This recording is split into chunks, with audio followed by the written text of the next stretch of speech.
वहाँ से घर जा रहे थे, घर पहुँचने के लायक भी नहीं थे गुरुजी। फिर मैंने बाबा माँ से बोला था कि कम से कम यहाँ रास्ते में कुछ ना हो, घर मुझे पहुँचा दीजिए। मैं घर पहुँच गया था अच्छे से। फिर उसके बाद मैंने गुरु माँ को याद किया था।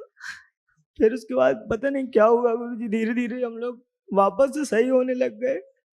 गुरुजी मैंने कोई भी गलती जानबूझ करके नहीं की। बाबा हम जहाँ रहते वहाँ पर बहुत गंदी नकारात्मक और आसुरी शक्तियाँ रहती थी। हमारा उनसे दरबार ने छुड़ाव करवा दिया था, हम स्वस्थ हो गए थे। पर वो हमारा वहाँ पर अधिकार है गुरुजी पैतृक संपत्ति में, और हम उसको पाना चाहते थे, क्योंकि हम उसके अलावा हमारा कोई रास्ता नहीं है कि हम कहीं और जाके रह सकें। उनके साथ हमें नहीं रहना। पहले भी बाबा मैंने दरबार से प्रार्थना की थी, उन्होंने लड़ाई झगड़ा किया, मैंने उनसे बहुत बार प्रार्थना करी कि मुझको मेरी जगह में हिस्सा दे दो। वो नहीं मानते, सापे देवी देवताओं की पूजा करते।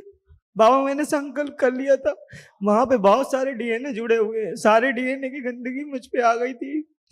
बाबा जब तक हिम्मत रही तब तक बर्दाश्त करते थे। हाँ बहुत ज्यादा गंदगी थी वहां। फिर मेरी माँ को भी कष्ट होने लगे, तब मेरी हिम्मत थोड़ी टूट गई बाबा, वरना मैं उनसे हारने वाला नहीं था। बाबा मैं दरबार से गुरु माँ से सबसे माफी मांगता हूँ कि मैंने संकल्प तोड़ दिए थे। मैं संकल्प नहीं तोड़ना चाहता था। मुझे कोई भी उम्मीद नहीं थी कि मैं बचूंगा बाबा, पर मुझे इस बात का कोई दुख भी नहीं था, क्योंकि मैंने जो भी किया दरबार के नियमों को सबसे आगे रख के ध्यान में रख के किया। खुश लोग था बाबा मैं दरबार का प्रचार का कार्य भी कर रहा था, मुझको कुछ लोगों ने दरबार का प्रचार कार्य करने से रोका और बहुत कुछ किया उन्होंने बाबा।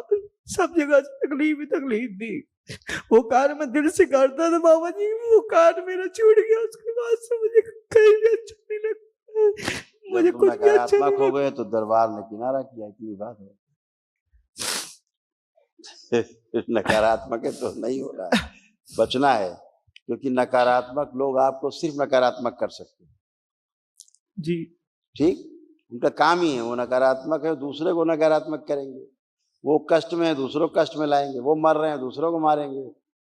तो इसीलिए दरबार है, आप देखते हो, अंधा भी अगर दरबार के बारे में देखे सोचे तो उससे दिख जाता है कि ये दरबार है, यहाँ ईश्वर मौजूद है। जी गुरुदेव। है ना। ये सब तुम्हारे रोग कष्ट थे, सब बच्चे सब नष्ट किए गए, कोई शेष नहीं। देखो बाबा ये आपके दरबार। थैंक यू बेटा, धन्यवाद। खुश हो। देखिए तुम्हारे सब रोग कष्ट।